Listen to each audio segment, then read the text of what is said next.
This week, the UN High Commissioner on Human Rights, Michelle Bachelet, presented a preliminary report on Venezuela's human rights situation. Her report is based on the work of a fact-finding team that is still in Venezuela. Bachelet raised a number of serious human rights concerns in her presentation. The enjoyment of economic and social rights has continued to deteriorate dramatically since June 2018, that was the last time that there was a report on Venezuela. Vulnerable populations, such as children, pregnant women, the elderly, and indigenous people, have been particularly affected. Although this pervasive and devastating economic and social crisis began before the imposition of the first economic sanctions in 2017, I am concerned that the recent sanction financial transfer related to the sale of Venezuelan oil within the United States may contribute to aggravating the economic crisis with possible repercussions on people's basic rights and well-being. I'm also deeply concerned about the shrinking of the democratic space, especially the continued criminalization of peaceful protest and dissent. Excellencies, divisions are exacerbating an already critical situation.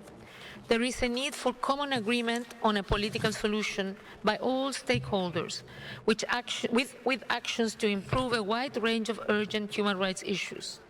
I call on the authorities to take steps to demonstrate their real commitment to addressing the many challenging issues reported across the country. Venezuela's ambassador to the UN in Geneva, Jorge Valero, responded to the report's criticism about the shrinking democratic space in Venezuela by saying, quote, "We differentiate this constitutional right to demonstrate from vandalistic and criminal acts which have been registered in Venezuela in the past few years, promoted by a violent sector of the opposition financed from the outside. They burnt people alive and destroyed innumerable public buildings and private buildings." Similarly, a Venezuelan human rights NGO called Funda Latin pointed out that Bachelet's report, quote, "makes invisible the violent actions that sectors of the Venezuelan opposition have engaged in, while it left people burnt or murdered." Specifically, Ambassador Valero and Funda Latin were referring to the so-called Guarimba protests of 2017, in which opposition activists engaged in street blockades and deadly violence against government supporters. Prior to Bachelet's report, U.S. author and journalist Max Blumenthal addressed the UN Human Rights Commission to talk about his recent visit to Venezuela and whether it constituted a humanitarian crisis.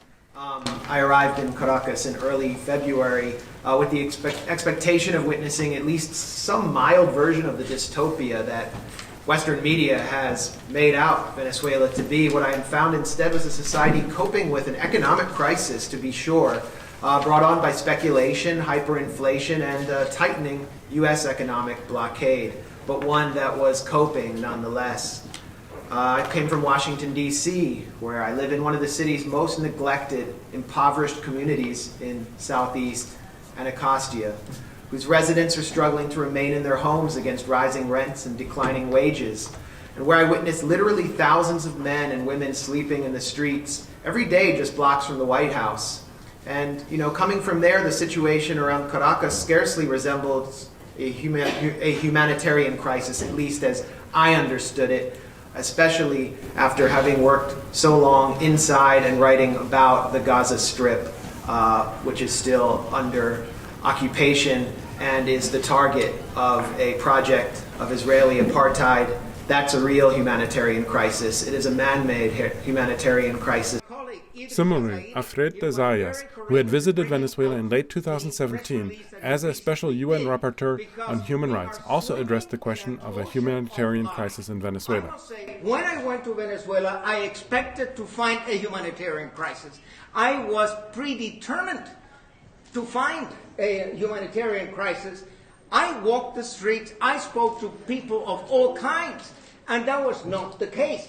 That means I had been manipulated, I had been lied to, and I resent that. In another important development with regard to Venezuela, state security forces arrested Roberto Marrero, the chief of staff of the self-declared interim president Juan Guaidó, on Thursday. They also searched his apartment. U.S. Secretary of State Mike Pompeo reacted to the arrest almost instantly, tweeting, quote, "The United States condemns raids by Maduro's security services and detention of Roberto Marrero, chief of staff to interim president Juan Guaidó. We call for his immediate release. We hold accountable those involved." Venezuela's Minister of the Interior informed the public on Friday that Marrero was arrested for having directed a terrorist group that is trying to destabilize the country.